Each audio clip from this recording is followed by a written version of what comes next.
సాక్షి ప్రేక్షకులకు నమస్కారం. ఆధునిక తెలుగు సాహిత్యంలో ఒక గురిజాడ గేయాన్నో, శ్రీశ్రీ కవితనో, జాషువా పద్యాన్నో కంఠతా పట్టి అప్పచెప్పమంటే చాలామంది చెప్తారు. కానీ ఒక నవలను అభిమానులు కంఠతా పట్టి అప్పచెప్పడం మీరు ఎప్పుడైనా విన్నారా? అలాంటి నవల అసలు ఉందా? మొత్తం నవలని అంటే దాదాపుగా 250 పేజీల నవలని కూడా కంఠతా పెట్టి అప్పజెప్పగల అభిమానులు ఉన్న నవల ఏది, ఆ రచయిత్రి ఎవరు అనే ప్రశ్న నేను గనక వేస్తే మీకు బహుశా స్ఫురించవచ్చు. ఆ నవల సెక్రటరీ, ఆ రచయిత్రి ఎద్దనపూడి సులోచనారాణి. ఒక నవలని కంఠతా పెట్టి అప్పజెప్పడం అనేంత దీక్షగా అన్నేళ్ల పాటు ప్రేక్షకులు చదువుతున్నారు, అభిమానులు చదువుతున్నారు అంటే వాళ్ళపైన ఎటువంటి ప్రభావం నవల చూపించింది అనేది మనకు ఆశ్చర్యం కలిగిస్తుంది. సెక్రటరీ నవల ప్రచురింపబడి 50 ఏళ్ళు గడిచిన సందర్భంగా 90కి పైగా ఎడిషన్లు చేసుకుని ఒక రికార్డు సృష్టించిన నవలగా ఆ నవల గురించి, ఇంకా ఎద్దనపూడి సులోచనారాణి గారి రచనలు, ఆమె ఆకాంక్షలు, ఆమె జీవిత తత్వం, వీటన్నిటిని గురించి ఈరోజు మనం తెలుసుకుందాం. నమస్కారం సులోచనారాణి గారు. నమస్కారం అమ్మా. ఇప్పుడు సెక్రటరీ గురించి నేను ఇప్పుడే అన్నాను, 50 ఏళ్ళు ఒక నవల సజీవంగా ఉండడం, తాజాగా ఉండడం, ఇప్పటికీ ప్రచురణలకు నోచుకోవడం అనేది చాలా వింతగా అనిపిస్తుంది. నా స్నేహితురాలే ఒక ఆమె నవల గురించి నేనేదో ప్రస్తావన తీసుకొస్తే మొత్తం నవల నాకు అప్పచెప్తోంది. అంటే నవలను అప్పచెప్పడం అనేది నేను ఎక్కడా వినలేదు, ఈ సెక్రటరీకి తప్ప. మీకు ఎలా ఉంది ఇప్పుడు అనుభూతి? మీకు ఎలా అనిపిస్తోంది ఇప్పుడు? నాకు చాలా ఇదిగా అనిపిస్తుందమ్మా. అంటే నవల రచయిత్రిగా నేను ఎన్నెన్నో అనుభవాలు అందమైనవి పొందాను. ఇప్పుడు ఏంటంటే ఇది ఒక ట్రాన్స్లోకి వెళ్ళినట్టుగా ఉంది. 50 ఇయర్స్ తర్వాత ఈ నవలని ఇంకా ఇంత ఇది చేయటం, అందరూ ఈ నవలకి నీరాజనం పేరుతో ఒక పండగలాగా చేయటం, ఇది ఏంటో అసలు నాకు చాలా ఉద్విగ్నంగా అనిపిస్తుంది. ఆనంద బాష్పాలతో ఏదంటారే ఆ సరస్వతి దేవి పాదాలు కడగాలనిపిస్తుంది. ఇట్లా అంటే 50 ఏళ్ళు పాఠకలోకం ఒక నవలని ఆ రాసిన రచయిత్రితో ఉండటం, అభిమానించటం, అది నా అదృష్టంగా అనిపిస్తుంది. మీకు ఏమైనా తేడా కనిపించిందండి? అంటే అప్పుడు నవల సీరియల్గా 64, 65 ప్రాంతాల్లో జ్యోతిలో సీరియల్గా వచ్చినప్పుడు, 66లో పుస్తకంగా వచ్చినప్పుడు అప్పటి పాఠకులు వేరు, ఇప్పటి పాఠకులు నిజానికి వేరే ఉండాలి, కొత్త పాఠకులు వచ్చి ఉంటారు. అంటే వాళ్ళ స్పందనల్లో మీకు ఏమైనా తేడా కనిపించిందా? మీతో ఏమైనా పాఠకులు పంచుకున్నారా? నిజం చెప్పాలంటే స్పందనలో తేడా లేదమ్మా. స్త్రీ మనసు అది. 60 ఏళ్ల కిందట స్త్రీ మనసు ఏ పేరు అది ప్రేమ కోరుకుంటుందో ఈరోజు యువతి కూడా అదే కోరుకుంటుంది. అంటే స్త్రీ మనసుని తాకింది, స్త్రీ మనసు ఆశించేదేదో అంశం అందులో ఉంది కాబట్టి ఇన్నేళ్ళు అది మనుషుల్ని అట్లా పట్టి ఉంచిందేమో అనుకుంటాను నేను.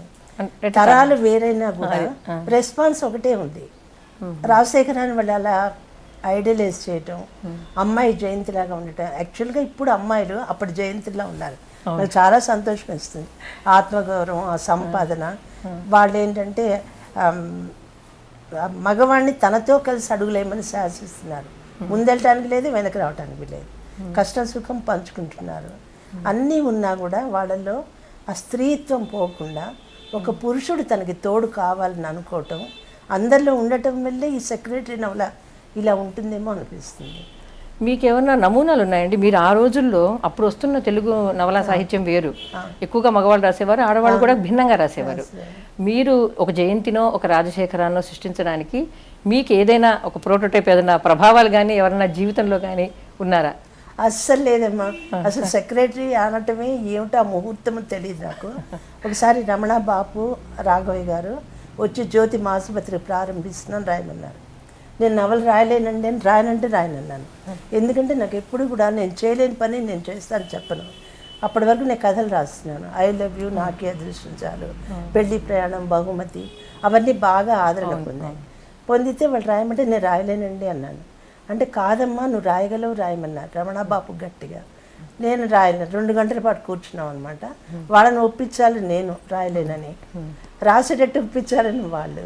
చివరికి వాళ్ళకి ఎట్లా చెప్పాలో ఏంటో అని నేను అనుకుంటుంటే రమణ గారు, బాపు గారు నా ఇబ్బంది గమనించి పోనీలండి మీరు పెద్ద కథ రాయండి అన్నారు. కథలైతే రాస్తాను. వాళ్ళు ఏం చేస్తారు, ఒక కథ రాస్తారా అయితే పేరు చెప్పండి అన్నారు. ఇమీడియట్గా నేను ఏం పేరు చెప్తాను? కాదు పేరు చెప్తే బాగుంటుందమ్మా, మేము వేరే వెంటనే మొదలుపెట్టిపోతున్నాం, పబ్లిసిటీ ఇస్తామంటే లోపలికి వెళ్ళి ఒక ఆయన తీసుకున్న సరస్వతి బొమ్మకి ఎప్పుడు నేను దండం పెట్టుకుని సెక్రటరీ అని రాసా. సెక్రటరీ రచన ఎద్దనపూడి సులోచన అని, కథ లేదు ఏమీ లేదు. కానీ ఎక్కడో లోపల అప్పుడు టైపిస్టు అవి అలాంటి ఉద్యోగాలు చేస్తున్నారు ఆడపిల్లలు. నాకు తెలిసిన ఒక ఆడపిల్ల ఒక చోట టైపిస్ట్గా చేస్తూ అతని జాబ్ చేసే అతను ఎంత ఏడిపించేవాడో తిట్టిపోస్తూ చెప్పేది. ఆడపిల్లవి మధ్యతరగతి అమ్మాయి అట్లా బాధ లేదు చెప్పచ్చులే అనుకున్నాను. యాక్చువల్గా దానికి సెక్రటరీ కాకుండా జయంత్ అని పేరు పెడితే ఆ నవల అసలు ఇదయ్యేది కాదు అనుకుంటున్నా, ఇప్పుడు అనుకుంటున్నా. కానీ సెక్రటరీ మొదలు పెట్టినప్పుడు నాకు ఏ క్యారెక్టర్ హీరో గురించి ఏమీ లేదు, రాసుకుంటూ వెళ్ళాసే. జయంతి బామ్మ, హీరో వచ్చాడు. హీరోలో వచ్చిన తర్వాత రాజశేఖరం. ఆ రాజశేఖరం అని రాసిన పేరు క్షణమేమో కానీ ఆయన అప్పటికి ఇప్పటికీ ఆడవాళ్ళ హృదయాల్లో ఒక ఇమేజ్గా మిగిలిపోయాడు. నిజానికి మా తరం వాళ్ళందరూ మీతో వ్యక్తిగతంగా పంచుకోవాల్సిన విషయం ఏంటంటే, మా తరం వాళ్ళందరం రాజశేఖరం అనే పేరు గల ఆయన పెళ్లి చేసుకోవాలని కూడా అనుకునేవాళ్ళం. అంత పిచ్చి ఉండేదన్నమాట ఆ పేరున్న ఇవన్నీ అంత ఇదిగా ఉండేది. ఇప్పుడు అదృష్టవశాత్తు నా అల్లుడు రాజశేఖరం. అవునా? అది కూడా కోయిన్సిడెన్స్. అది కూడా కోయిన్సిడెన్స్. మీకు చిన్న ఇవి చెప్తాను. ఈ రాజశేఖరం ఎంత పాపులారిటీ అంటే, ఒకసారి నేను అమెరికా వెళ్ళినప్పుడు ఆ బే ఏరియా వాళ్ళు ఏదో నన్ను పిలిచి సన్మానం చేశారు. నేనని తెలియగానే కొంతమంది అందరు తెలుగు వాళ్ళు నా దగ్గరికి వచ్చి ఒక ఆయన నా చేపెట్టి బయటకు తీసుకెళ్ళిపోయారు. మేడం మీరు రావాలి నాతో మాట్లాడాలని కార్ బయటకు తీసుకెళ్ళి ఇండియాలో ఉన్న వాళ్ళ అమ్మకి ఫోన్ చేశాడు. అతని పేరు రాజశేఖర్ అంట, ఈ అబ్బాయి పేరు.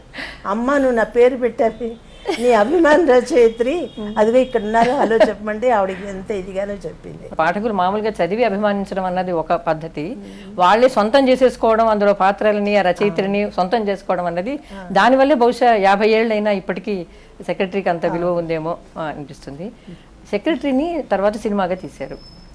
ఆ సినిమాగా తీసినప్పుడు మీతో సంప్రదించారా? మీరు ఇష్టపడ్డారా? మీ నవల సినిమాగా బాగా వస్తుందని మీరు ఊహించారా? మీకు ఎలా ఉంది అది మీ అభిప్రాయం? సెక్రటరీ అనుభవం చెప్తామా. సినిమా అనుభవం చాలా డిఫరెంట్. చాలా ఏ రాసిన అప్పటికే జీవంత రంగాలు వచ్చింది, రామానాయుడు గారు తీశారు. అది బాగా ఆడింది, బాగా వచ్చింది. ఆ ఉత్సాహంతోనేమో అప్పుడే అంతకుముందే తీస్తా అన్నారు రామానాయుడు గారు. తర్వాత సెక్రటరీ తీసుకున్నారు. నేను కూడా ఉత్సాహంగానే ఇచ్చా. ఆయన అనౌన్స్ చేశారు మా పేపర్లో, సెక్రటరీ సినిమా తీస్తున్నాను, నాగేశ్వరరావు గారు హీరో గారు. ఇంకా లేడీస్ వచ్చారు మా ఇంటికి, గుంపులు అనమాట.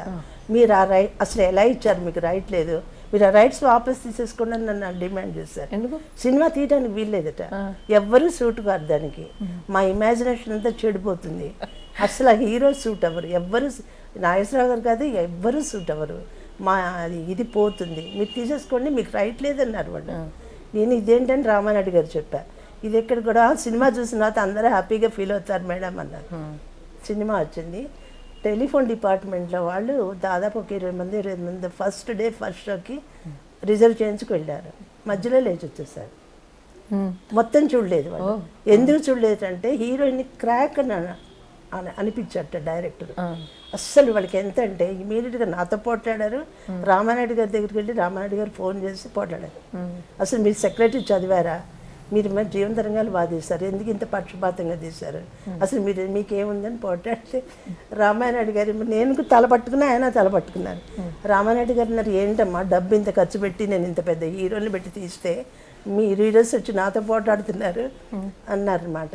అట్లా వాళ్ళు ఏంటో వాళ్ళల్లో ఒక నేను ఊహించిన రాజశేఖరం వేరు, మీరు ఊహించిన రాజశేఖరం వేరు, ఇంకోళ్ళు ఊహించిన రాజశేఖరం వేరు, ఎవరికి వాళ్ళు ఒక ఇమాజినేషన్.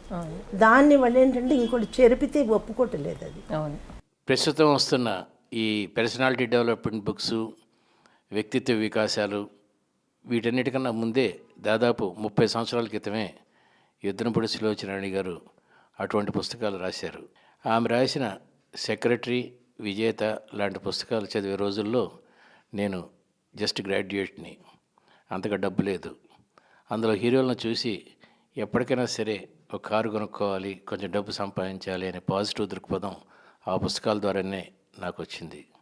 సెక్రటరీ నవల్ రిలీజ్ అయ్యి ఇప్పటికీ 50 సంవత్సరాలు అయిందంటే ఎంఎస్కో సంస్థకి సులోచన గారికి 50 సంవత్సరాల అనుబంధం ఉంది. సెక్రటరీ నవల తెలుగు నవలలో ఒక బెంచ్ మార్క్ క్రియేట్ చేసింది. ఆ తర్వాత వచ్చిన నవల ఏ నవల తాలూకు అమ్మకాలైనా సెక్రటరీ నవలతో పోల్చి చూడటం అనేది ట్రేడ్లో జరిగే పని. 2015 సంవత్సరం మార్చిలో ఆ పుస్తకం తాలూకు 90 ఎడిషన్ పబ్లిష్ అయింది. ఆ తర్వాత ఇంకో ఎడిషన్ పబ్లిష్ చేసాం. అంటే ఇప్పటికి 91 ఎడిషన్లు ఓ పుస్తకం పబ్లిష్ అయింది. తెలుగు నవల చరిత్రలో ఇప్పటివరకు ఏ పుస్తకం కూడా ఇంత పాపులారిటీ పొందలేదు. ఇది నిస్సందేహంగా 21వ శతాబ్దపు బెస్ట్ సెల్లర్. సెక్రటరీ సినిమాకి నేను ఒక చిన్న సన్నివేశంలో కనిపించడం జరుగుతుంది. అది నాగేశ్వరరావు వాణిశ్రీ ఒక సినిమా థియేటర్, శాంతి థియేటర్కి వెళ్ళినప్పుడు ఆ వాణిశ్రీ ఆ సినిమా చూస్తున్నప్పుడు ఆమె వెనకాల మేము కూర్చోవడం జరిగిందనమాట. రామనాయుడు గారు మమ్మల్ని, నన్ను నా స్నేహితురాలని ఇద్దరిని కూడా మీరు వాణిశ్రీ గారు వెనకాల ఉండాలమ్మా అని చెప్పారు. అంటే ఈ చిన్న సన్నివేశం ఎందుకు చెప్తున్నానంటే సెక్రటరీ తోటి నాకు కూడా ఒక చిన్న అనుబంధం ఉంది అని చెప్పాలని. ఎద్దనపూడి సులోచనారాణి గారు అంటే అసలు ఆవిడ పేరు వింటేనే ఒక వైబ్రేషన్. అలాంటిది మాకు ఆవిడ నవలతో పాటు సినిమాలో కూడా ఒక చిన్నటి సన్నివేశంలో నటించడం అన్నది, అది ఇప్పుడు దానికి ఇంత పెద్ద పేరు రావడం అన్నది కూడా చాలా మహద్భాగ్యంగా భావిస్తున్నాను. నా చిన్ననాటి నుంచే రాజమండ్రి కొవ్వూరులో గోదావరిని తిరుగుతున్నప్పటి నుంచి కూడా గోదావరి స్నానం చేయడం, ఇంట్లో కూర్చుని మన ఎద్దనపూడి సులోచనారాణి గారి నవలు చదువుకునేవాళ్ళం. అప్పుడు సినిమాలు కానీ ఎక్కువ సినిమాలకు వెళ్ళడం కానీ టీవీ ఛానల్స్ కానీ ఏం లేవు. ఆ రోజుల్లోంచి ఎద్దనపూడి గారి నవల ఏది కొత్తది వస్తుంది, ఏది చదువుదామా అని ఆ రోజుల్లో ఆడపిల్లలందరూ కూడా ఎదురు చూసేవారు. ఆడపిల్లలో నేను కూడా ఒక పిల్లని. చాలా సౌమ్య స్వభావురాలు. అన్నింటికంటే ముఖ్యమైనది ఆమెలో సౌమ్యత. ఆ సౌమ్యతే నవలల్లో కూడా ప్రతిబింబించింది అని చెప్పాలి. ఎక్కడ నవలలో మనకి ఆవిడ రాసినటువంటి రచనల్లో అశ్లీలత కనపడదు. రెండవది గొప్ప వర్ణన. అంతటి వర్ణన్ని చేసేటువంటి రచయిత్రి మరొక్కరు లేరు అని చెప్పాలి. ఆవిడ నవలలన్నీ 75 నవలు కంప్లీట్గా చదివాను. ఆ నవలు సొంతం చేసుకోవటానికి నాకు మాలాంటి వాళ్ళందరికీ అవకాశం ఎలా లభించిందంటే ఎంఎస్కో వారి ఇంటింటా గ్రంథాలయం పథకం ద్వారా మేము ఆ నవలలన్నీ సొంతం చేసుకున్నాం. ఈ నవల్లో చదువుతూ ఆవిడ అభిమాని అయిన నేను హైదరాబాద్ నగరానికి రాగానే తెలుసున్న ప్రాణ స్నేహితురాలు సంధ్యారాణి ద్వారా సులోచనారాణి గారిని కలవటానికి వాళ్ళ ఇంటికి వచ్చాం. ఆవిడ మాట్లాడతారో లేదో ఏమంటారో అని అనుమానంతో వస్తే ఆవిడ ఆప్యాయంగా హక్కును చేర్చుకున్నారు. ఏమిటమ్మా నువ్వేం చేస్తావు, నీ ఆభి ఏమిటి అని అడిగితే నేను ఇలా సోషల్ వర్క్లో కొంచెం ఇంట్రెస్ట్గా ఉంటానని అంటే వెంటనే ఆవిడ స్థాపించిన విశ్రాంతి అనే ఓల్డేజ్ హోమ్ బాధ్యతలు నాకు అప్పచెప్పారు. అందరికీ ఆవిడ నవల రచయిత్రగా తెలిసిన ఆవిడ సామాజిక పరంగా ఏమేమి సేవలు చేస్తున్నారన్నది మాలాంటి చాలా కొద్ది మందికే తెలుసు. మీరు నిజానికి మీ పేరు చెప్పగానే గుర్తుకొచ్చేవి 4 నవలలేనండి. ఎక్కువ మందికి సెక్రటరీ, మీనా, జీవంతరంగాలు, విజేత, ఎక్కువ మందికి అభిమాన నవలలు ఇవే. అయితే మీరు 70కి పైగా నవలలు రాశారు. రాసినప్పుడు మిగతా అంశాలు కూడా చాలా రాశారు. అంటే కేవలం రొమాన్సు, కాల్పనికత, భావకవిత్వం లాంటి నవలలు కాకుండా వేరేవి మీరు రాశారు. కానీ మీ ఇమేజ్ మాత్రం ఇదే ఉండిపోయింది. సున్నితమైన ప్రేమను అత్యద్భుతమైన స్త్రీ పాత్రలు, పురుష పాత్రలు చిత్రీకరించి చాలా బాగా రాశారని. ఆ ఇమేజ్లో మీరు ఉండిపోవడం అన్నది మీకు నచ్చిందా, నచ్చలేదా? ఇమేజ్లో లేనమ్మా నేను. ఎందుకంటే నా పాఠకులు అసోసియేషన్ ఉంటారు. అంటే మన చాలామంది డిఫరెంట్ టేస్ట్ ఉన్నవాళ్ళు. మీకు ఎవరన్నా చెప్పండి, నేను ఒక చిన్న విషయం చెప్తా. కథ రాయలేని దాన్ని, నవల రాయలేని దాన్ని నవలలు రాసా. సెక్రటరీ రాసిన తర్వాత ఇంకా నవలల పూదోట అయిపోయింది నా లైఫ్ అంతా, ఇంకా నవలలే అంతా. అప్పుడు ఎంఎస్కో వచ్చింది. ఎంఎస్కో ఆయన ఎంఎన్ రావు గారు స్టార్ట్ చేసి ఇంటింటి గ్రంథాలయం పుస్తకాలు అవి మనకి చదవటం అలవాటు చేస్తే ఎంఎస్కో వాళ్ళు పుస్తకం కొని దాచుకోవటం నేర్పారు. ఎంఎస్కో ఎంఎన్ రావు గారు వచ్చి అమ్మ దానికి నవల రాయమంటే నేను రాయనన్నా. ఏమంటే చిన్న నవలు రాయాలి, నేను రాయలేను, అవన్నీ పెద్ద నవలలు నేను రాయనంటే రాయనన్నా. అంటే ఆయన పాపం చాలా రోజులు వచ్చి బతిలాడి అమ్మ ఒక్కటి రాయి అంటే రాసి సరే అని రాసా. ఆరాధన నవల చిన్నది, ఆరాధన నవల మీరు నమ్మరు, వెంట 10-15 ముద్రలు వచ్చేస్తుంది. ఆయన ఎంత హ్యాపీగా ఫీల్ అయిపోయారు. మళ్ళీ ఇంకో నవల రాయమంటే నేను రాయనన్నా. చివరికి ఆయన బతిలాడి ఒక అండర్స్టాండింగ్కి వచ్చి ఏంటంటే ఎవ్రీ ఇయర్ శ్రీరామనవమికి ఒక నవల నది రిలీజ్ అవుతుంది. శ్రీరామనవమి నా పుట్టినరోజు. ఆ డీల్కి వచ్చేస్తాం. ఆ దీంట్లో చాలా నవలలు వచ్చినాయి. స్వాతిలో 12 ఏళ్ళు సీరియల్ రాశాను. కీర్తి కిరీటాలు అవన్నీ అందరూ వచ్చాయి. సుకుమారి అవన్నీ వచ్చినాయి.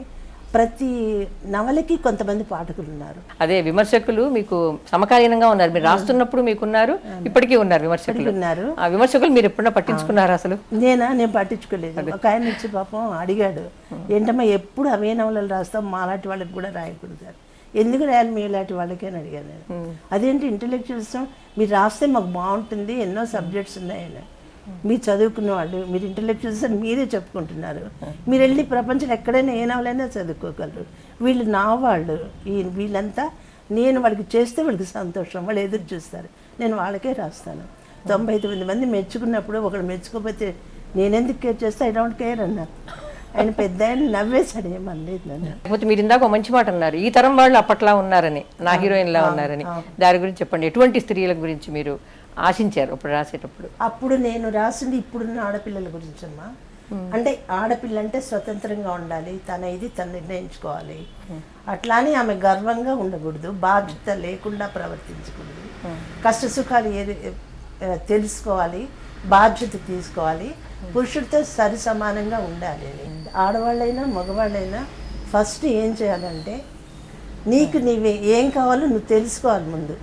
చిన్నపిల్లలకి తెలియదు అని అనుకుంటామనుకో, పెద్దలన్నా చెప్పాలి, గురువులన్నా చెప్పాలి. ఇవాళ పిల్లల స్థానంలో పెద్దలు లేరు, గురువులు లేరు, వాళ్ళు కంప్యూటర్లు ఏం చెప్తాయి, నువ్వు ఫీడ్ చేసినవే చెప్తాయి. ఆ ఫీడ్ చేసే వాళ్ళు ఎవరు? వాళ్ళకి ఏం జ్ఞానం కావాలో, సుఖం కావాలో. తర్వాత కంప్యూటర్ ఎప్పుడు కూడా కంపెనీని అవ్వదు, నీకు ప్రపంచం అంతా తెచ్చి గుప్పెట్లో ఇస్తుంది, కానీ ప్రపంచాన్ని చూసిన ఆనందం పంచుకోవటానికి నీకు మనిషి కావాలి. కంప్యూటర్కి అనుభూతులు ఉండవు కదా, అనుభూతులు లేవు కదా.